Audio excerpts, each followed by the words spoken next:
Hello বন্ধুগণ, সবাই কেমন আছেন? প্রতিদিনের মতন আজকে আবার একটি ভিডিও নিয়ে চলে এসেছি। এখন কড়াইয়ের মধ্যে দিয়ে দিয়েছি তেল, রসুন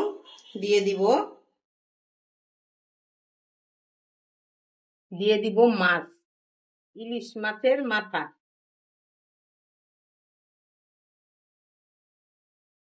লবণ, হলুদ।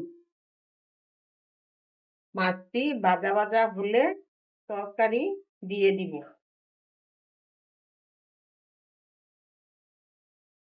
দিব তরকারি, ধনিয়ার গুঁড়া দিয়ে দিব,